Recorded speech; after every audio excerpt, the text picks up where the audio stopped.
बात करेंगे महाराष्ट्र की। महाराष्ट्र की राजनीति में एक बार फिर बड़ा ट्विस्ट आने वाला है। सूत्रों के मुताबिक बीजेपी चाहती है कि दोनों एनसीपी एक साथ एनडीए में आए। हालांकि शरद पवार गुट के ज्यादातर विधायक और सांसद सीधे एनडीए में शामिल होने के पक्ष में हैं।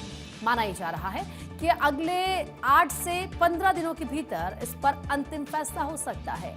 अब देखिए किस तरीके से जो फॉर्मूला है एनडीए में शामिल होने के दो बड़े फॉर्मूले, एनडीए में शामिल होने के जो दो प्रमुख विकल्प हैं। सूत्रों के मुताबिक फिलहाल दो प्रमुख फॉर्मूलों पर इस वक्त चर्चा चल रही है। जो पहला फॉर्मूला है वो ये कि अजित पवार की एनसीपी और शरद पवार की एनसीपी का विलय कराया जाए और उसके बाद एकजुट होकर एनडीए में शामिल होया जाए। दूसरा फॉर्मूला यह है कि अगर मर्जर संभव नहीं हो पाता तो शरद पवार की एनसीपी अलग राजनीतिक यूनिट के रूप में एनडीए से जुड़े या सरकार को भीतर या फिर बाहर से समर्थन दे। सीधे एनडीए में जाने के पक्ष में कई नेता हैं। हालांकि सूत्रों का यह कहना है कि शरद पवार गुट के अधिकांश विधायक और सांसद सीधे एनडीए में शामिल होने के पक्ष में हैं और उनका यह मानना है कि केंद्र और महाराष्ट्र दोनों सरकारों में भागीदारी मिलने से संगठन मजबूत होगा, कार्यकर्ताओं और कैडर का मनोबल बना रहेगा और पार्टी का विस्तार भी आसान होगा। सूत्रों के मुताबिक अगर पार्टी सिर्फ बाहर से समर्थन देती है तो उसका राजनीतिक लाभ सीमित रहेगा। ऐसे में कई विधायक और सांसद बीजेपी के केंद्रीय और राज्य नेतृत्व के संपर्क में भी बताए जा रहे हैं। अगर निर्णय में देरी होती है तो भविष्य में टूट की संभावना भी बनी रह सकती है और यही वजह है कि पार्टी के भीतर सीधे एनडीए में शामिल होने के पक्ष में माहौल मजबूत बताया जा रहा है। तो देखिए, दोनों ही एनसीपी में अंदरूनी खींचतान बढ़ गई है। सूत्रों के मुताबिक अजित पवार की एनसीपी के भीतर भी दो धड़े सक्रिय हैं। एक तरफ सुनेत्रा पवार और पार्थ पवार का गुट है, जबकि दूसरी तरफ प्रफुल्ल पटेल और सुनील तटकरे का गुट है। अब बताया जा रहा है कि अजित पवार के निधन के बाद सुनेत्रा पवार को राष्ट्रीय अध्यक्ष बनाए जाने के बाद से उनकी और पार्थ पवार की कार्यशैली को लेकर पार्टी के अंदर ही असंतोष बढ़ा है। प्रफुल्ल पटेल और सुनील तटकरे खुद को उपेक्षित और असहज महसूस कर रहे हैं। अब इसका एक एग्जाम्पल तब सामने आया जब चुनाव आयोग को भेजे गए पत्र में कार्यकारी अध्यक्ष प्रफुल्ल पटेल और प्रदेश अध्यक्ष सुनील तटकरे का नाम शामिल नहीं किया गया। विवाद के बाद सुधार का आश्वासन दिया गया, लेकिन सूत्रों का ये दावा है कि इसमें कोई बदलाव नहीं हुआ। सूत्रों के मुताबिक पार्टी के कई विधायक भी पार्थ पवार के काम करने के तरीके से नाराज बताए जा रहे हैं और यही नाराजगी प्रफुल्ल पटेल और सुनील तटकरे खेमे में भी इस वक्त नजर आ रही है। सूत्रों के मुताबिक भविष्य में अगर केंद्रीय मंत्रिमंडल का विस्तार होता है तो सुनेत्रा पवार गुट चाहता है कि प्रफुल्ल पटेल की जगह पार्थ पवार को मंत्री बनाया जाए। इस मांग से भी पार्टी के अंदर असंतोष बढ़ गया है। हाल ही में सचिन आनंद सिंह द्वारा लिखे गए एक पत्र में सुनेत्रा पवार की नियुक्ति को अवैध बताया गया। सुनेत्रा पवार और पार्थ पवार गुट का आरोप है कि इसके पीछे प्रफुल्ल पटेल और सुनील तटकरे खेमे की भूमिका है। इसके अलावा सुनेत्रा पवार और पार्थ पवार चाहते हैं कि प्रफुल्ल पटेल संगठन और सरकार में से सिर्फ एक ही जिम्मेदारी संभाले। बताया जा रहा है कि इस मुद्दे को लेकर भी प्रफुल्ल पटेल काफी नाराज हैं और इन्हीं कारणों के चलते प्रफुल्ल पटेल और सुनील तटकरे की शरद पवार से मुलाकातें और संपर्क अब इस वक्त बढ़ गए हैं।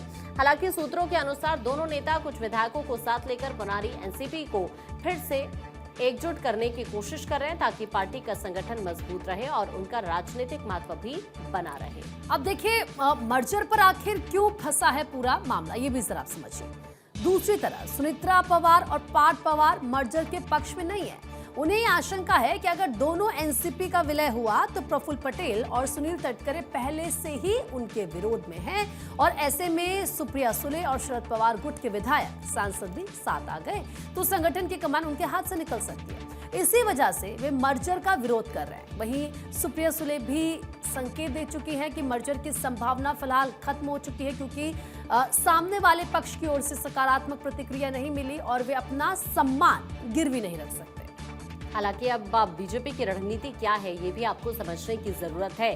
देखिए, सूत्रों के मुताबिक बीजेपी ये चाहती है कि दोनों एनसीपी एक साथ एनडीए में आ जाए। अगर दोनों अलग अलग रहते हैं और अजित पवार की पार्टी के भीतर भी गुटबाजी बनी रहती है तो राज्य और केंद्र में समन्वय की समस्या खड़ी हो सकती है। बीजेपी की एक बड़ी चिंता ये भी बताई जा रही है कि अजित पवार के बाद उसके पास ऐसा प्रभावी सेक्युलर चेहरा नहीं है जो कांग्रेस और विपक्ष के पारंपरिक वोट बैंक में सेंध लगा सके। अब ऐसे में शरद पवार, सुप्रिया सुले और उनके सहयोगियों जैसे नेताओं का एनडीए से जुड़ना बीजेपी के लिए राजनीतिक रूप से फायदेमंद माना जा रहा है। सूत्रों के मुताबिक अगर दोनों एनसीपी के बीच मर्जर पर सहमति नहीं बनती है तो दूसरे विकल्प के तहत शरद पवार की एनसीपी अपने अलग राजनीतिक अस्तित्व को बनाए रखते हुए एनडीए से जुड़ सकती है। अब इस पर ज्यादा जानकारी के लिए इस वक्त हमारे साथ हमारे सहयोगी जुड़ रहे हैं। सत्यप्रकाश, सीधा रुक कर लेते हैं। सत्यप्रकाश, दोनों एनसीपी एनडीए में आ जाए, जाहिर सी बात है बीजेपी यही चाहती है, लेकिन अगर एनसीपी अजित गुट की हम बात करें तो उसमें भी तकरार की स्थिति इस वक्त बनते हुए नजर आ रही है। अंदर ही खेमे में इस तरह की खबरें हैं कि नाराजगी कुछ नेताओं में जरूर है। वहां पर सियासी हलचल इस वक्त किस तरह की है?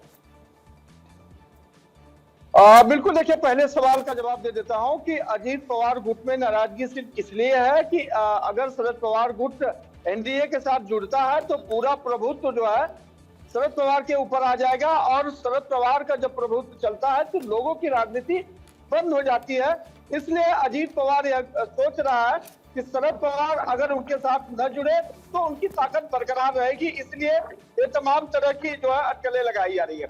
दूसरी तरफ प्रफुल्ल पटेल और सुनील तटकरे का अलग खेमा है, जो सुनेत्रा पवार से अलग रहकर अजीत पवार को जो है मजबूती देने का काम कर रहा है। लेकिन प्रफुल्ल पटेल और सुनील तटकरे ये चाहते हैं कि शरद पवार का कोई भी विधायक या सांसद उनके साथ मर्जर ना हो। लेकिन भारतीय जनता पार्टी का यह कहना है कि जब तक दोनों एनसीपी एक साथ नहीं हो जाती तब तक मर्जर को लेकर और उनके विभागों को लेकर बंटवारा नहीं किया जा सकता। सूत्रों से मिली जानकारी के अनुसार शरद पवार ये चाहते हैं कि उनकी बेटी सुप्रिया सुले को कोई बड़ा कैबिनेट मंत्रालय दिया जाए, लेकिन भारतीय जनता पार्टी की तरफ से कहा गया है कि जब तक दोनों एनसीपी एक नहीं हो जाती तब तक इस पर फैसला करना मुश्किल हो जाएगा। ऐसे में दिल्ली से लेकर मुंबई तक कई दौर की बैठक हो चुकी है, लेकिन अब तक यह स्पष्ट नहीं हो पाया है कि आखिरकार दोनों एनसीपी एक होंगी या नहीं।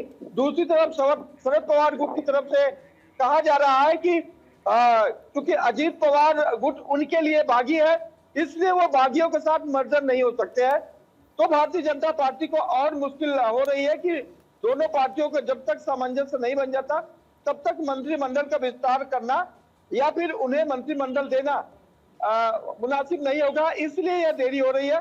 लेकिन ये बिल्कुल ये कहा जा सकता है कि शरद पवार अगर अजीत पवार के खेमे में आते हैं तो शरद पवार का प्रभुत्व बढ़ेगा, और ये बिल्कुल एनसीपी अजीत पवार नहीं चाहती है। इसलिए अजीत पवार गुट के ही नेता प्रफुल्ल पटेल और सुनील तटकरे अलग खेमा बनाकर इस पूरे राजनीति को दूर से देख रहे हैं। ठीक है सत्यप्रकाश, अभी के लिए आपका शुक्रिया ये पूरी जानकारी साझा करने के लिए।